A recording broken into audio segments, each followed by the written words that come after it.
y le agradezco al maestro Luis Quintanar, investigador del Departamento de Sismología del Instituto de Geofísica de la UNAM, que me tome la llamada. Maestro, ¿cómo le va? Gracias, buenas tardes. Al contrario, me da gusto que me hayan invitado y estoy a sus órdenes. Muchas gracias, maestro. ¿Qué tendríamos, sobre qué tendríamos que reflexionar, maestro Quintanar, el día de hoy, o un día como hoy? Pues tenemos que reflexionar básicamente en que la población tiene que tener conciencia de que vivimos en un país altamente sísmico, y no solamente con los sismos que nos afectan, que nos perturban, los mayores de ellos que ocurren en la costa del Pacífico, sino que también, y en particular para los habitantes del Valle de México, zonas conurbadas, que también existen sismos que pueden ocurrir dentro de esta zona del país.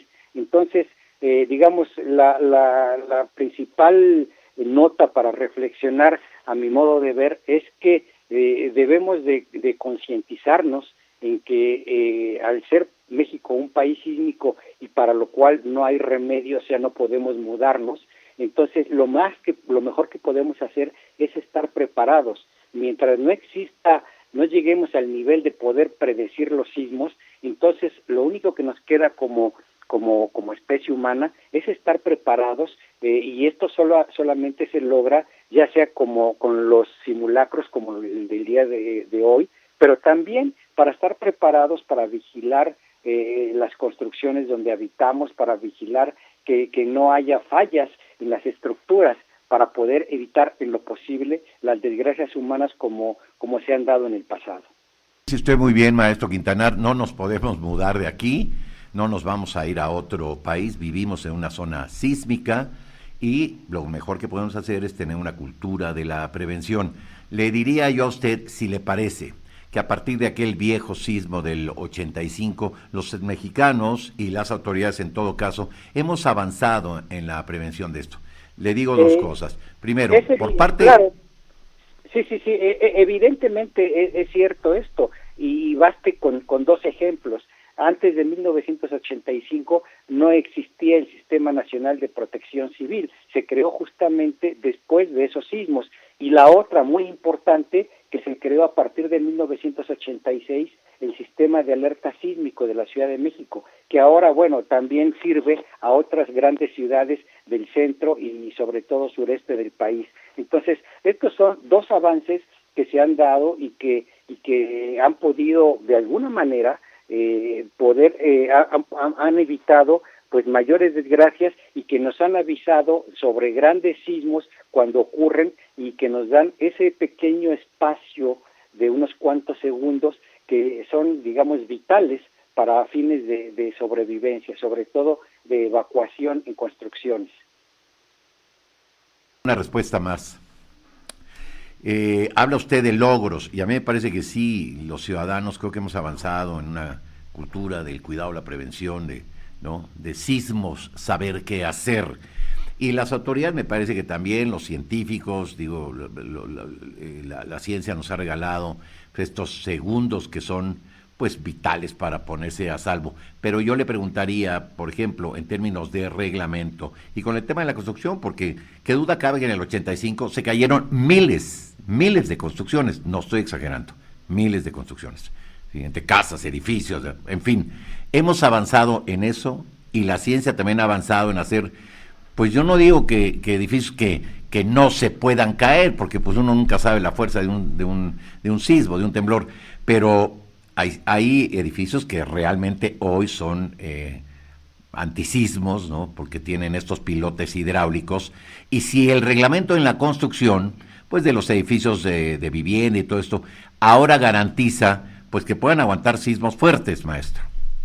Sí, claro, tiene usted razón, pero aquí habría que hacer un pequeño matiz. Bueno, primero que nada, es evidente, después de los sismos de 85, hay que decir que se modificó el reglamento de construcciones del Distrito Federal. No se había, detectado un desastre como el de 1985 en años anteriores. Entonces, debido a eso, se modificó, como digo, el reglamento de construcciones. A partir de entonces, se trató de que las construcciones nuevas que se hicieran obedecieran a ciertos reglamentos, a ciertas directrices, ya sea en los materiales de construcción, en la forma de construir.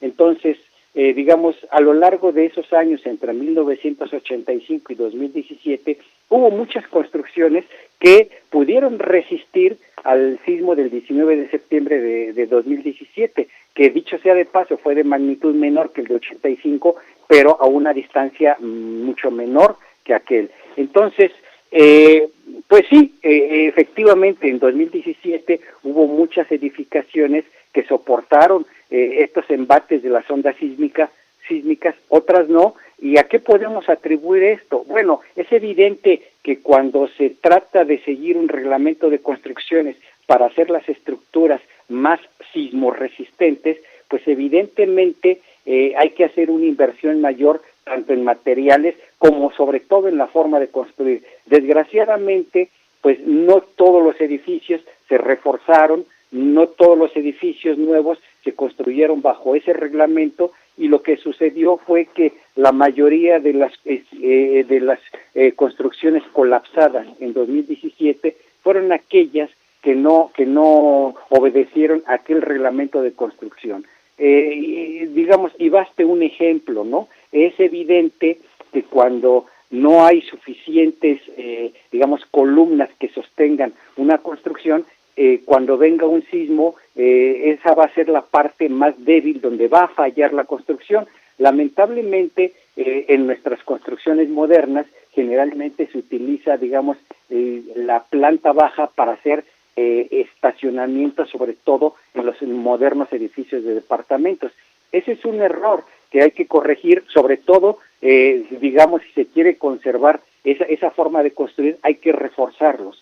Hubo muchas construcciones en el 2017, muchos edificios que colapsaron justamente por tener un primer piso, digamos, en forma de estacionamientos, en donde no había las suficientes columnas para reforzar toda la construcción que estaba encima de él. Fue la razón por la cual muchas de las acciones que se hicieron para reforzar las construcciones fue justamente poner esas estructuras metálicas en forma de X, justamente para reforzarlas, pero que es algo que se debía haber hecho desde un principio. Entonces, como esa, hay muchos otros criterios para construir que nos pueden ayudar a estar más seguros en el lugar donde habitamos. Y yo creo que ese es lo más importante. Hay que seguir siempre el reglamento de construcciones y sobre todo, pues, no en afán de economizar o de crear nuevos espacios en un lugar donde no es apropiado, pues debilitar estas construcciones. Pues ahí tiene usted la voz de un experto, y yo le agradezco al maestro Luis Quintanar.